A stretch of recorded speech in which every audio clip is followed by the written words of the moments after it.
But now it's 4 minutes past 12, and I suggest we get going. I would like to welcome Professor Zachary W. Schulz, who is a public health historian with a PhD in history from Purdue University, specializing in healthcare policy and promotion. Uh, you're an education specialist at the Auburn University, which we just talked about in Alabama, and you've been looking extensively at healthcare disparities, particularly in underserved communities. And I actually invited you because I saw an article you had written on the website The Conversation, which tries to attract researchers to write for the public. And this article was about healthcare policy in Trump versus in Harris and the future of American healthcare. And we thought that would be extremely timely. We are very, very happy on behalf of the Swedish Society of Medicine to have you with us. So I welcome you and your talk, please. Yes, thank you. Good afternoon, everyone.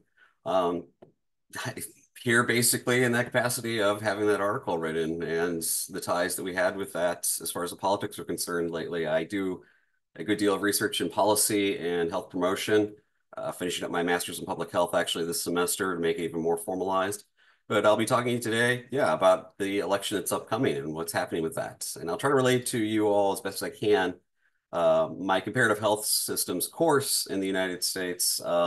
I will readily admit I do not select Sweden as one that I compare to. So I'm not as familiar with your system as others, but I'm better than the average American by far at understanding other systems that are out there. So what we'll be having through this discussion today is just noting that healthcare very much is still a defining issue for Americans. A recent Gallup poll established that a significant amount, I believe 47% or more of respondents, wish that the candidates discuss more about healthcare and still consider healthcare very predominantly in their decisions politically, coming through pre-existing conditions, coming through other concerns of access and affordability for that. So while the political gamesmanship that's ongoing currently is very much charged language and soundbite driven, as well as clear existential concerns, healthcare has been left out in the discussion as we've entered this very unusual last 6 to 8 years in our political discourse in the United States. And that comes very much along even with our public welfare, Medicare for our seniors and Medicaid for those who are needing assistance either due to unemployment or underemployment. It's coming through the reforms for insurances, the reimbursement rates. It is incredibly complex and it covers a wide swath. And both candidates do have very distinct records of healthcare interventions or not. So as part of the article that I was given, I was tasked with evaluating the records of the two candidates, not their claimant statements of what they wish for healthcare, but actually what their voting records show if they had one like Harris does, or their records as president, either through executive directive or executive establishment of the narrative or the course of action that he wishes his party would take.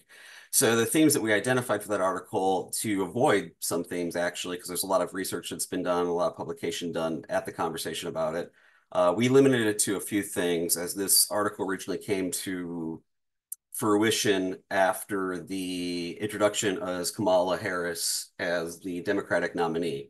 So we established that we wanted to look at Medicare, the Affordable Care Act, or the so-called Obamacare, synonymous terminology there, looking at the public health infrastructure and drug pricing, as well as child welfare. And the one topic we did not discuss in the conversation was abortion. That's heavily covered by many other scholars. We went back and forth on it, but I thought that it would be important for this group of attendees to have a discussion about that, simply because it is such a important issue to Americans, and it is one I imagine is more internationally known than, say, the child abuse concerns that come up within our system.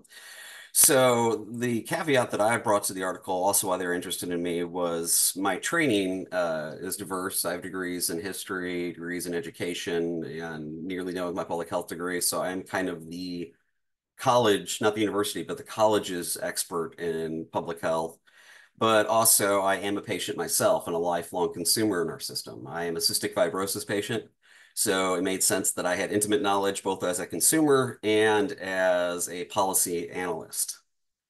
So what we have with to begin is just the Medicare policies and their pasts, the statements that they've made or policy implementations that have been rendered in regards to basically our socialized insurance for retirees and the disabled are in there, but it's predominantly retirees that we're concerned with. And by disabled, I mean the profoundly disabled is defined by our system. What we have is under then Vice President Harris, as well as Senator Harris, her record really establishes that her goals were continuous efforts toward universal coverage. Earlier on, as a senator, she was very much on reducing reliance on private insurance and very much for a universal payer, as suggested by Senator Bernie Sanders and his Medicare for All. But as she became vice president, she became more conservative in her views and has walked back those statements while still vociferously defending the Affordable Care Act. So she's had to walk the line that many politicians have once they reach a certain level, which is try to get away from the more extreme wing into the more centrist wing for courting a vote, if you will. We do see that coming out, though, that as a senator, she was part of the Medicare negotiations were going on, as well as vice president. She was the deciding vote in our Senate because it was a 50-50 vote, and the vice president comes in to break a vote like that, a tie, on the Inflation Reduction Act, which very much made the Affordable Care Act subsidies more equanimous, as more as equitable, and it also addressed some concerns of the rising cost of pharmaceuticals in the United States by allowing Medicare to actually, for the first time, collectively bargain for rates of only specific medications, not all, but some. So that is novel. As I'm sure many of you know, the United States, our social welfare program doesn't even attempt to bargain for prices. They allow the drug companies to set the prices for reimbursement. So this was an interesting take to actually have occur. Conversely, then President Donald Trump actually proposed in his initial year in office that we should have $800 million $800 billion in cuts to Medicare. And that predominantly would have affected, if you looked at the policy analysis on it, payments to providers. And it was extremely problematic because it also would have slowed Medicare's growth in various sectors and covering the expenditures that our seniors face, as well as the growing costs of healthcare within our marketplace. These cuts that he proposed in his budget were blocked by Congress. The proposed budget is just that, it's proposed by a president. But the budget action clearly established the next 4 years of his administration, which was cost-saving measures, as they would proclaim, by the Republicans. And he continually pushed for these cuts, leading the efforts for cuts, as opposed to leaving it up to the Senate Majority Leader at the time, Senator Mitch McConnell or others. So he was very much the impetus for these more than the standard Republican lines. Now, if we compare that obviously to your own system, there is that universal coverage model of some sort that is going on.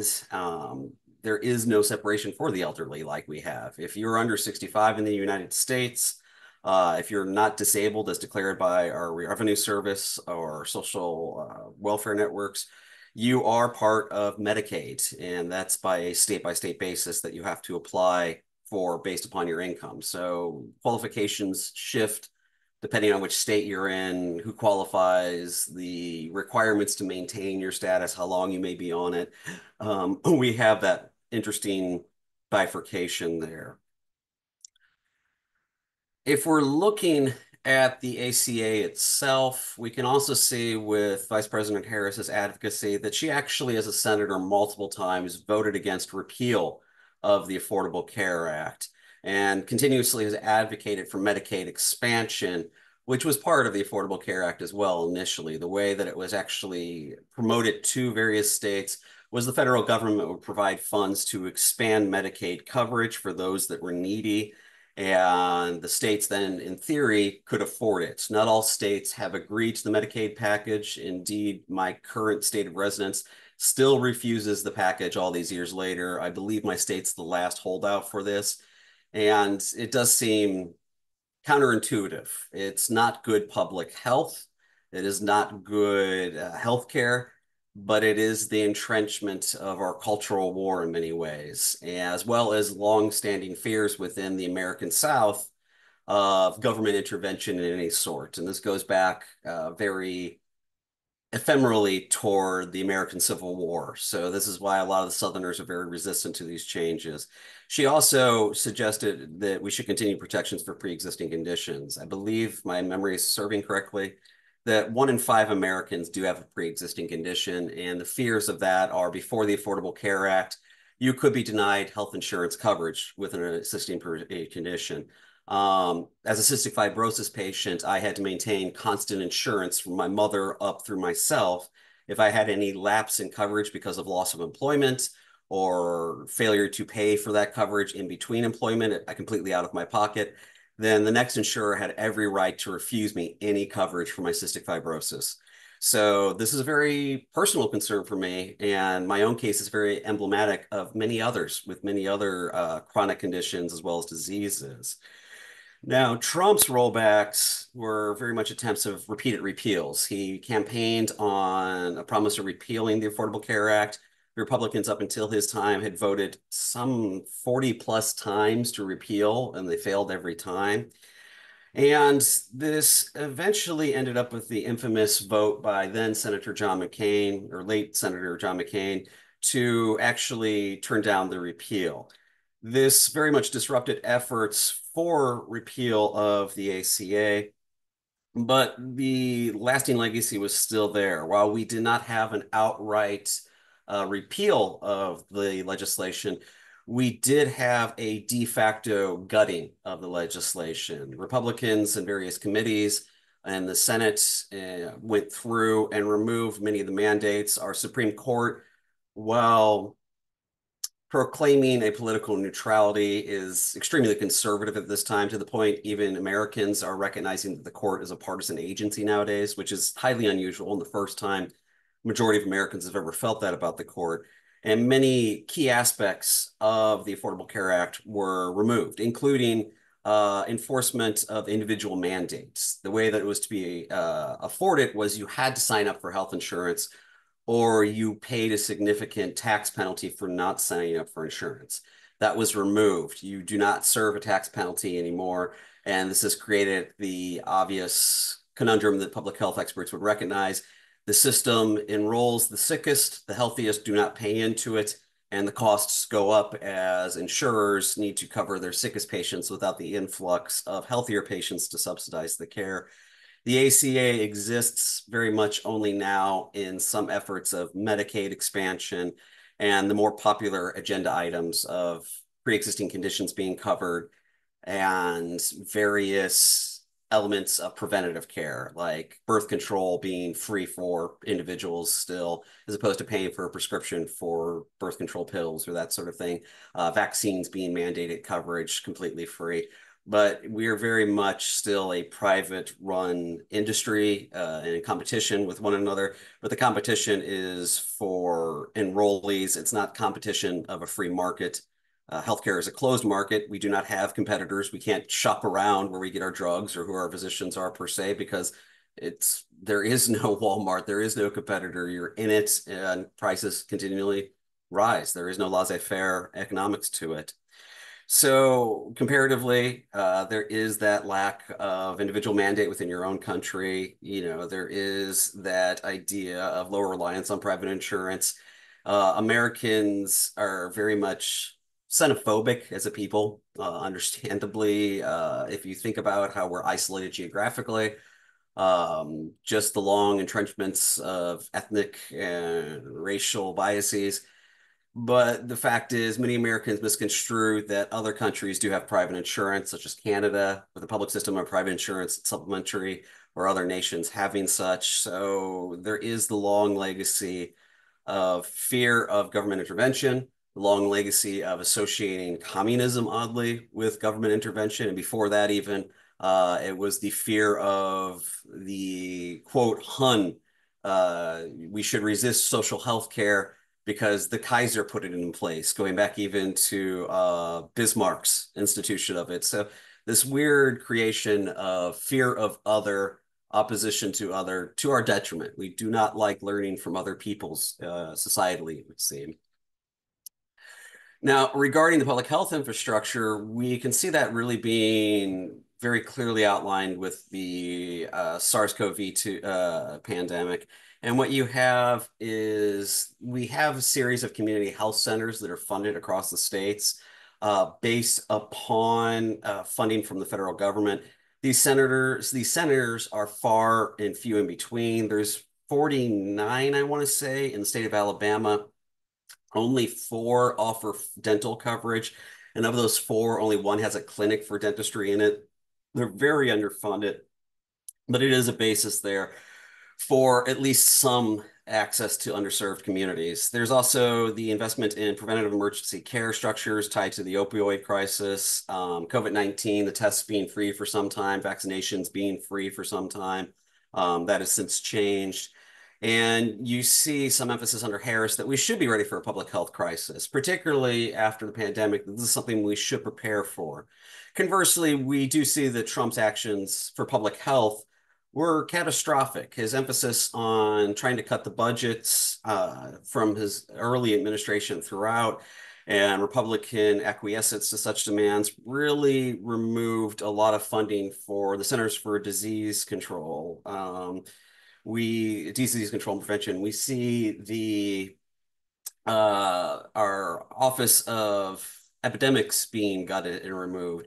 We saw, particularly during COVID-19, the issues of this, the decentralized response the states had. We are a federated system and we're highly decentralized, but it could have been more organized. And Trump's bombastic speeches and off-the-cuff comments confused the situation through his miscommunications. There was delays in testing, delays in vaccine resistance. My own state actually rated lower on vaccine compliance than even American Samoa. I believe we were 52 out of 52 studied. So very interesting to consider that even below our principalities, we were very, very slow to adopt this.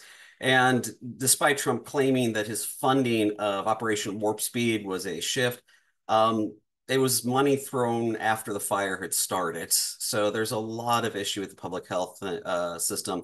He would argue is cutting bureaucratic red tape.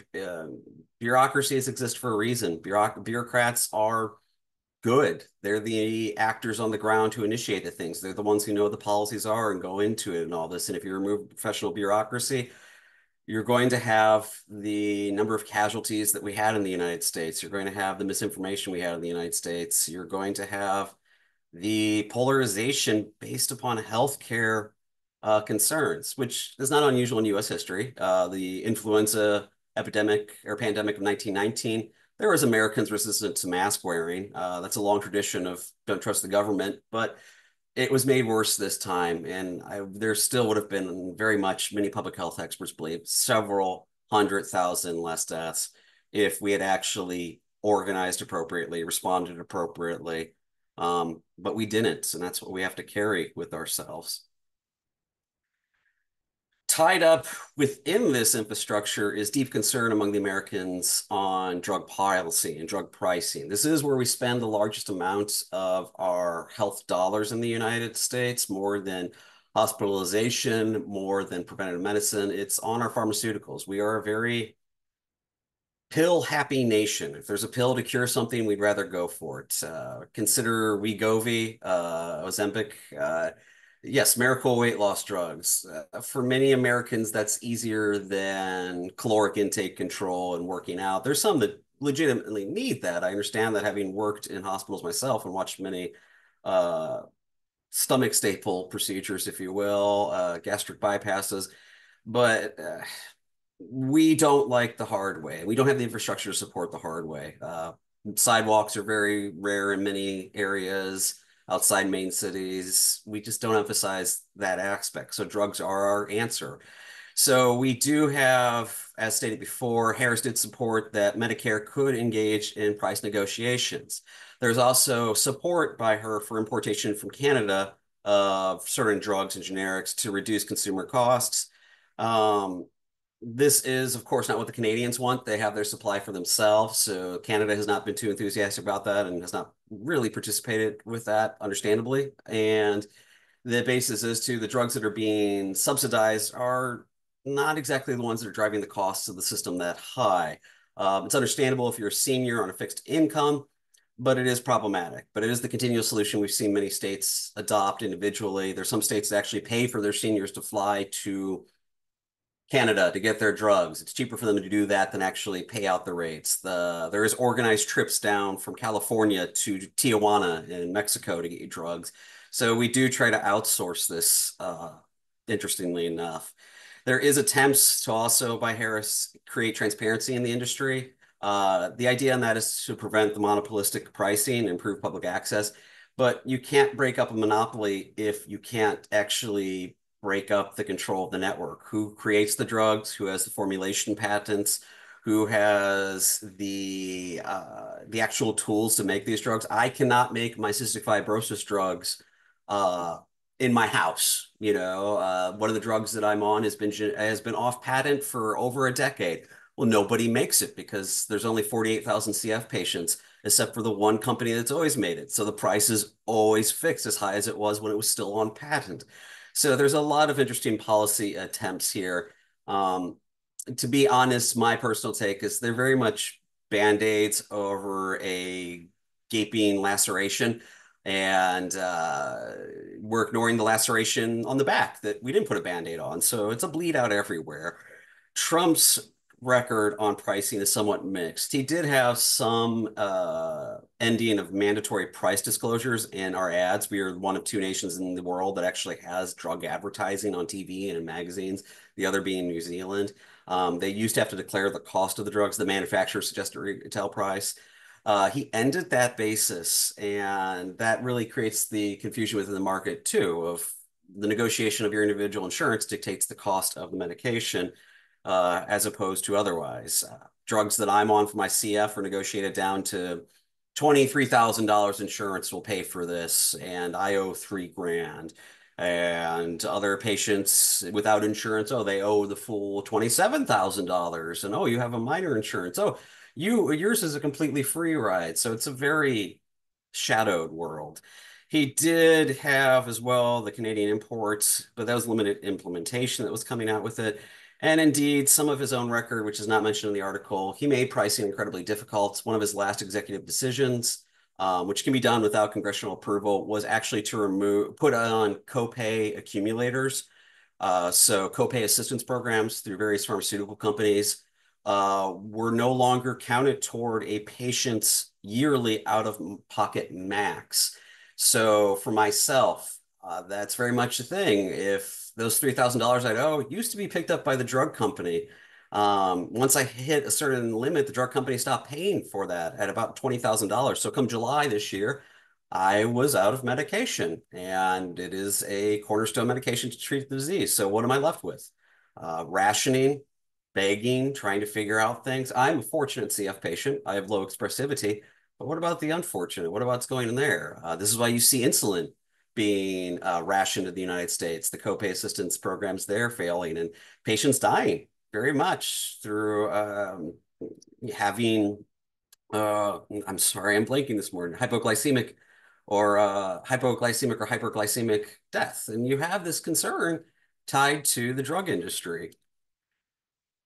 Now, what was of interesting note too, which really had me listen my ears up, was when Vice President Harris announced her running and acceptance of the Democratic nomination, she discussed actually abuse, domestic violence in her acceptance speech, which was rather shocking to me. That's not a topic that often gets discussed at that level of policymaker. And it's understandable from a pragmatic standpoint that this was done to create a clear differentiation between herself and Donald Trump and the convictions that he has for rape, for sexual assault, the rumors surrounding him for such. but it still is worthy enough that finally we've seen addressing of this, and it's worth having a wedge. So we both decided, me and my editor of the conversation, to bring this in because it is significant, and the U.S. does face a crisis in abuse. 1 in 4 Americans has faced some form of abuse in their life, sexual, physical, emotional. It is there, and it's something that needs to be discussed.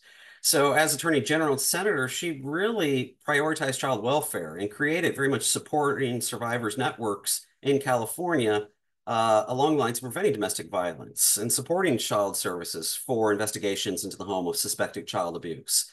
The legislation that she went into really highlighted interagency cooperation as necessary for that between law enforcement, between social welfare, between our government intervention forces, between placement in local communities for this, and just education basis for that. And conversely, you see Trump did sign some resources to reduce foster placements.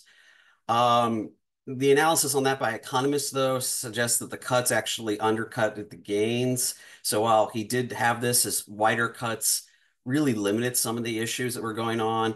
A good example, which didn't make it into the article, is with the COVID pandemic, you are now forced to actually inhabit the same house with your abuser. There's no escaping to school. There's no escaping to work. And terrifyingly, rates of abuse dropped during the pandemic.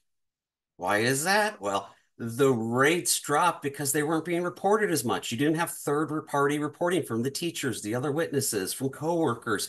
So utterly, utterly terrifying for those of us that are involved in this concern. And you have, coupled with that, the increasing anti-establishment of public education as a thing. We should be able to do it at home. Women's role is in the house, very much a silencing of victims occurs under his administration. And the greatest implementation of that was very clear that we wanted to discuss in the article was the family separation at the border. That was violent. That was traumatic for those children. They carry long-lasting psychological damage because of that. And there is actually wide systematic critiques of the child protection policies of him and his party. You do have to have balance between prevention and education and prevention and intervention, but it seems to be highly lacking there. So there is very deep concerns with that, very, very deep concerns with that. And that kind of nicely ties in with our abortion policy in the United States. With domestic abuse survivors, the sex abuse component of that, the denial of abortion in many states has made it incredibly difficult. A colleague of mine is a forensic pediatrician in one of our Western states, in a state that has banned abortion, and she constantly talks with me about her issues that she has. Most recently, she had a 14-year-old who was raped by her father, pregnant, and my colleague had to figure a way to get that child an abortion and figure out if they could get it performed in the state or out of state.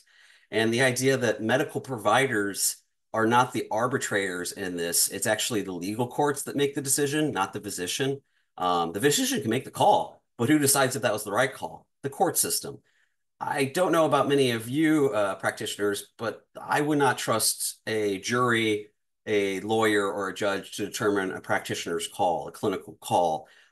They're not trained for that. So there's a lot of issue along abortion. And we decided to cut that because, like I said, it was not the emphasis of the article. But following the Dobbs decision, we've seen large, widespread abortion deserts in the United States.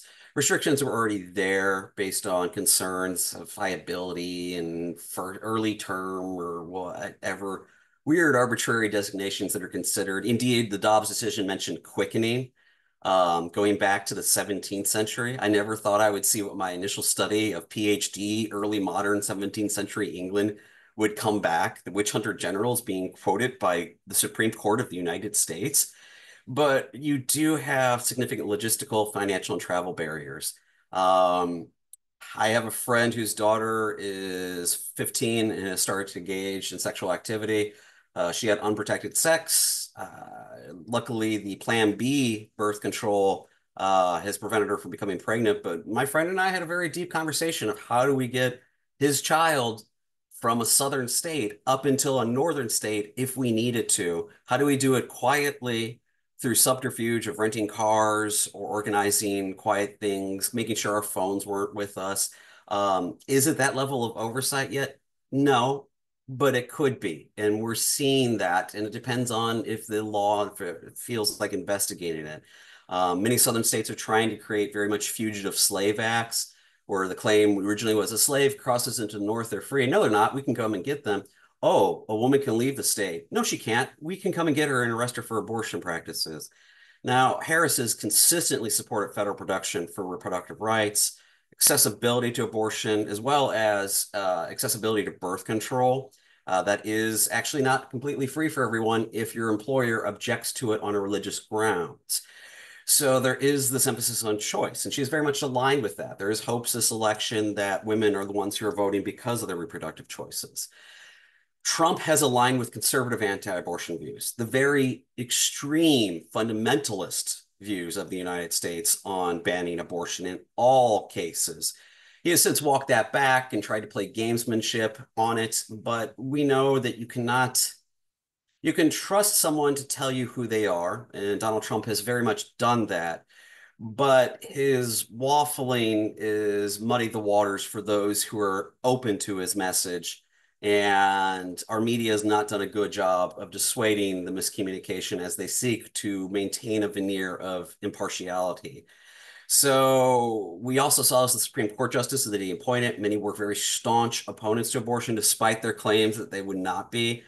This was known commonly that this would likely be the case, and that statewide authority to impose the restrictions has very much occurred. The most liberal states still have access, the most conservative do not. The liberal states are seeing an influx of those who can afford it into their clinics near the borders, which cuts services in their states, and there's waiting lines and the rush to this. And even then, the legality varies even in the liberal states of how long until you can't have an abortion after the previous menarche. So you have all this going on.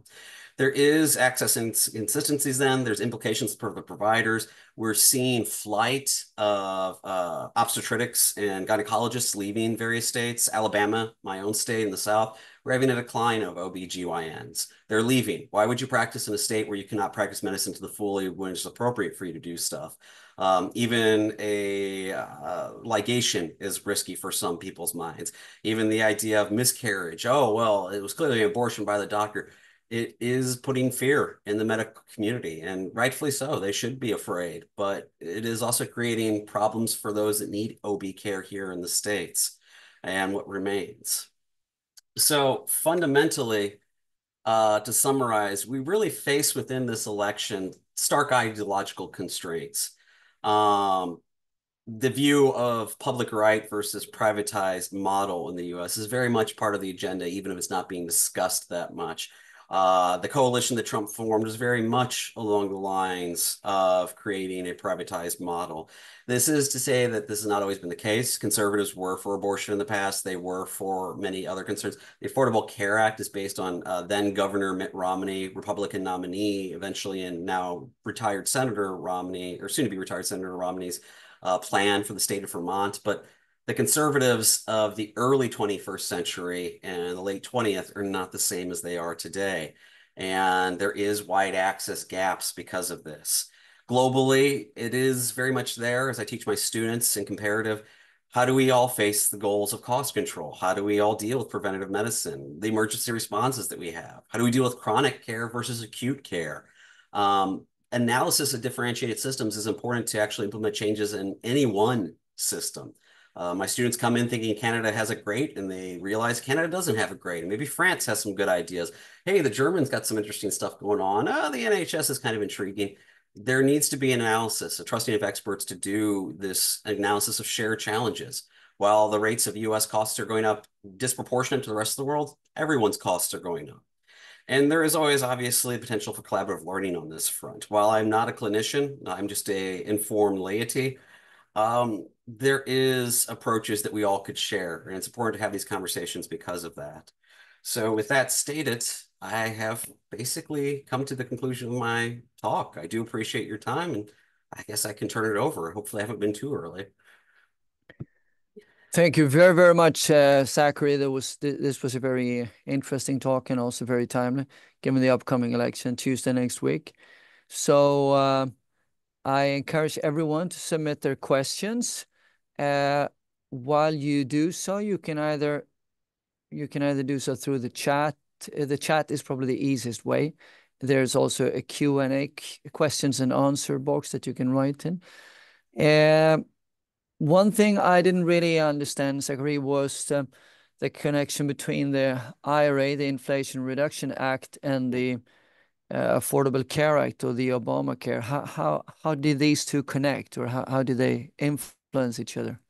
They connect through the budgetary constraints. Part of the controls of the inflation and the agreements that went on behind the scenes on the legislation of the bill. No U.S. bill is straightforward. We're very notorious at many riders on there, even though they're not considered riders anymore. But one of the negotiated things was actually ensuring that Medicare access was expanded. And part of the inflation control was drug pricing and negotiation there for Medicare recipients, as Medicare recipients have only seen an annual increase in their payments, their payers, by about 2% of their discretionary, while inflation rate has been higher than that. So the effort was to keep the drug costs down for Medicare recipients, rather than give them more money to work with on their monthly stipends. And the attempt to do such was seen through that mechanism of trying to have price control in order to limit the inflation. This did not cover some aspects, though. Medicare has a Part D, which is the drug policy coverage, but obviously medical devices are not pharmaceuticals. So medical devices are seeing high inflationary acts. So there's gaps there, but there was the efforts to try to not get, we don't like giving money to people in the United States. So don't increase their stipend, but, oh, well, we can increase their, oh, I can't remember the term. I'm blanking this morning, but basically the payment to the medical providers in that regard to try to have the control and the negotiated prices there. We like our benefits. We don't like actually directly funding benefits to people. So there is that attempt to control the pricing through that. So one of the first questions is from Martin Tundell. Is if Harris is elected, can she change the abortion policy? I guess her ability to change that policy is quite maybe limited, or? It is interesting in how it's limited. The argumentation would be to, among popular narratives, is to have a Democrat in power as we're seeing certain Supreme Court justices age and replacing them with justices that way. Of course, legislating through the courts is not ideal. The concern that goes on a national level that she actually would have power over, even if even if unable to create a complete law of abortion being across the land, is Trump is very much forced and attempting to force the military to actually adhere to anti-abortion principles, while the military would say that that's actually part of their readiness. They have access to abortion even in states that it is illegal, and they just send their service members outside of the state to do such. It's become a hot button issue among many senators and pushing in this regard. So there is still a federal system for those on our TRICARE, which is our socialized medicine. That is our true universal, those for veterans, for service members and their families. So it can be done in the United States, but Americans don't pay attention to TRICARE.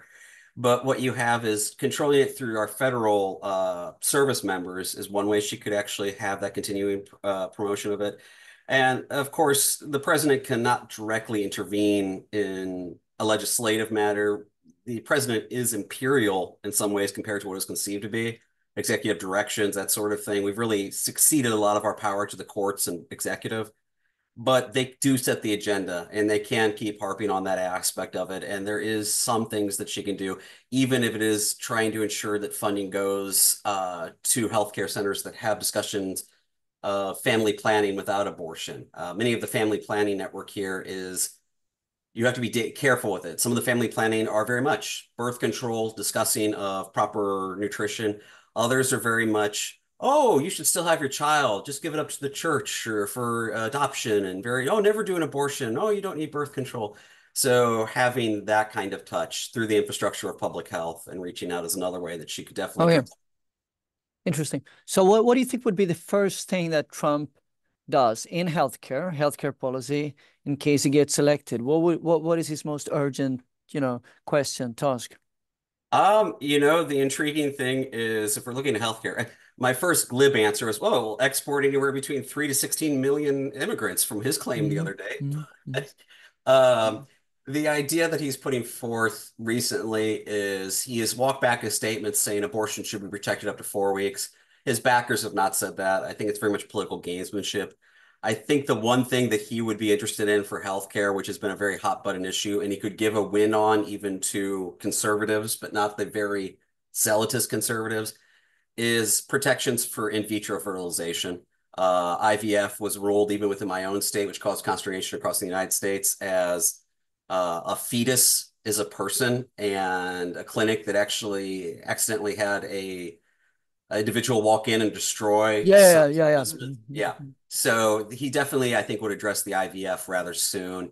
I don't think he would do much else than that other than gamesmanship and statements, to be perfectly honest. But for my full bias and declaration, I am very much a liberal, and that comes from my training and my upbringing. So um, I think much of what he says is gamesmanship, but I recognize my own lack of neutrality in viewing what he would do sometimes. Mhm. Um, what was my next question? Does Trump have any experiences of poor health himself, which might, influence him if he has any heart problems or if he has any, other what do we know about his health? We don't know much about it at all. The previous presidential doctor is a disgraced physician now. The White House he ran, the pharmacy that was in it was extremely disproportionate about giving out amphetamines and painkillers without proper documentation.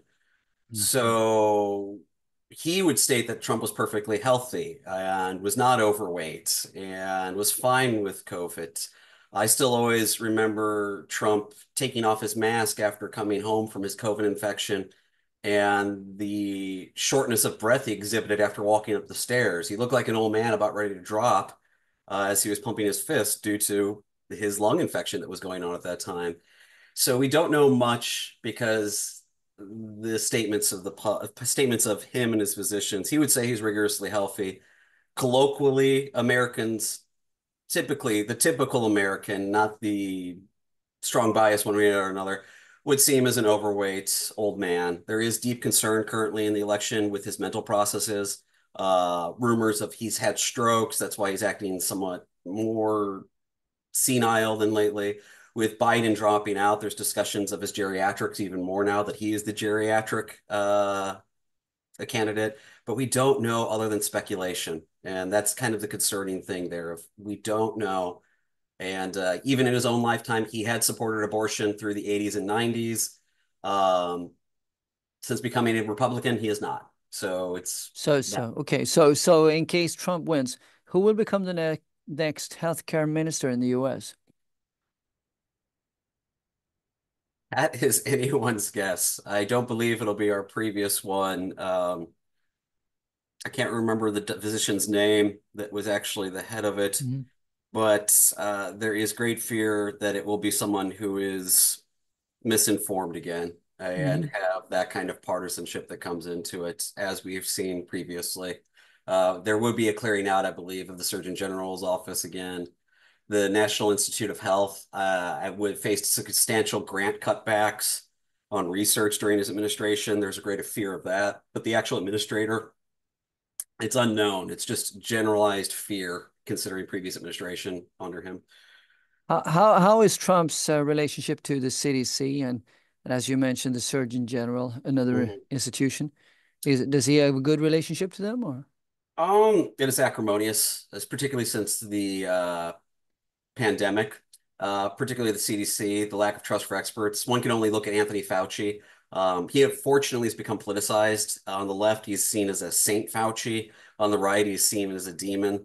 Um, he was a man who did a lot of work with HIV, a lot of good work with HIV, but he became very much the banner bearer, if you will, for the public's views on the CDC. And Trump has latched onto that. And I don't believe he would have a good relationship with the CDC as it exists, or even our infrastructure with other research, such as our animal disease research at Plum Island.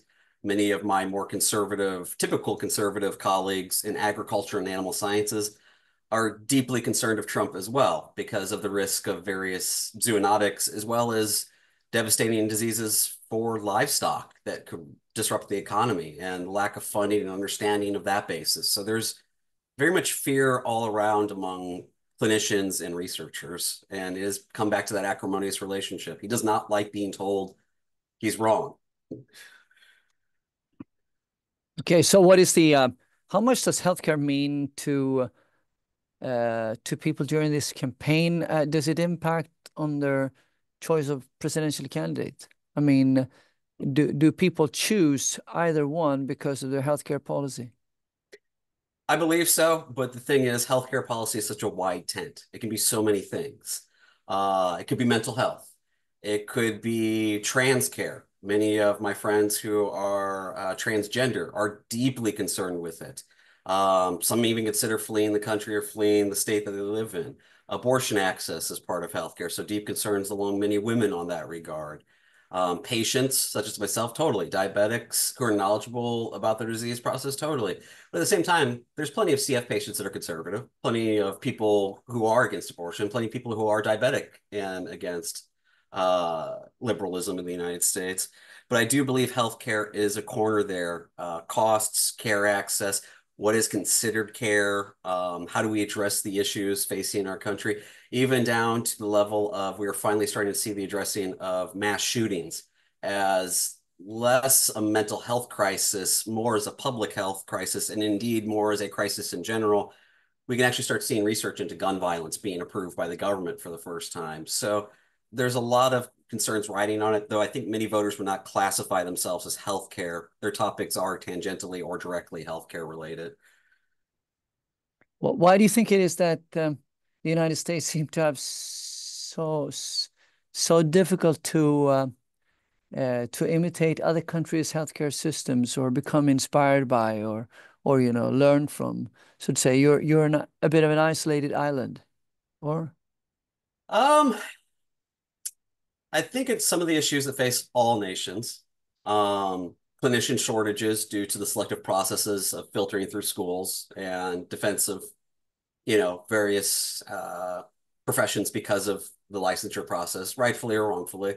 The example being dental hygienists can't practice without a dentist physically in the room in the state of Alabama. Well, why? A dental hygienist can do a cleaning.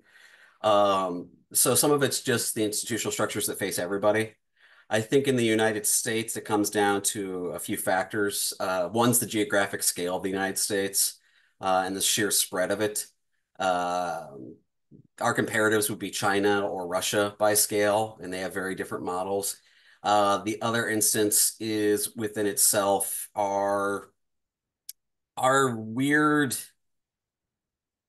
fetishism of individuality, lack of collaboration. We're not going to ever be the French and be, fraternity, but we do see ourselves as the magical cowboy who rides into town. And that's very hard to unify people that are very individualized in their thinking, not held together from geographic dispersal, and very much break ourselves down um, on racial lines, even more than class. Everybody claims to be middle class in the United States, but we very much clearly break ourselves on skin tone and the legacies of racism that comes in the system. So it's hard to implement those things because you're fighting very much American exceptionalism and that mythos that exists. And we all know how that mythos has affected the world, rightfully, wrongfully. okay, interesting. Well, I believe quite a few Swedes also define themselves as middle class, so that is also a big tent in Sweden, I would say. Uh, what about Kamala Harris, if she wins, what will happen to healthcare? What will be her first decisions to change or, yeah, in healthcare? I imagine since she ran on a platform discussing abortion, there'll be a strong push Mm. for putting the Hyde Amendment back in place, so that international access to birth control and family planning, for instance, with Africa and HIV and all of that. I think that's one thing, because in the US, that's shorthand for abortion internationally, even though it's not tied to that. I believe she would also immediately implement releasing of funding to Planned Parenthoods and other non-government actors for ties to that, but that's not directly funding abortion either. I think she unfortunately would still have to lobby for abortion changes unless the Democrats have a full sweep of the entirety of Congress. Then I think Mm. there could be even Mm. quicker action. But I'm assuming at this point, if Harris wins, I believe it'll be a slim Mm. majority or minority for the Mm. Democrats in Congress. Mm. So I think that would be her emphasis very much so. Mm. So I have another question from Martin Tundell. Is Obamacare still a red flag, and can it be reintroduced under another name? That is a great question. It is still a red flag, but the average American is illiterate. So the Affordable Care Act became politicized by Republicans as shorthand Obamacare, and then Obama owned that, and it's had that name ever since. I have a photo I use in my systems course of an individual in the state of Kentucky wearing a t-shirt that says "Fuck Joe Biden," and is proudly showing this at a county fair, while in his hand, as he's T-posing, is a bag that has the words Connect on it, Kynect. And in the background, it's a Connect van. Connect is the Kentucky system's adoption of the Affordable Care Act. That is how it is implemented on the ground in Kentucky, is through Connect. So Americans don't have that realization. And you can talk to many Americans, and it's depressing and be like, oh, I'm against Obamacare, but I sure like that pre-existing condition coverage and blah, blah, blah, blah. Oh, you like pre-existing care coverage. You like all this. You know, that's the Affordable Care Act. Yeah, but I don't like Obamacare. So the illiteracy is there. Mm. Even naming it something different might work, and it has worked. Kentucky actually was an early adopter, and people love it there. So I never got the albatross of Obamacare, but Americans are very amnesic, very looking for the soundbite. So it's named differently in each state. People rally against Obamacare, not realizing they're rallying against their own health care that they like. So it's the factionality and politicization that's occurred. Okay. I see we're getting close to 1 o'clock when we're supposed to close this session. So once again, I ask the audience if you have any additional questions. Anyone? This is our final call.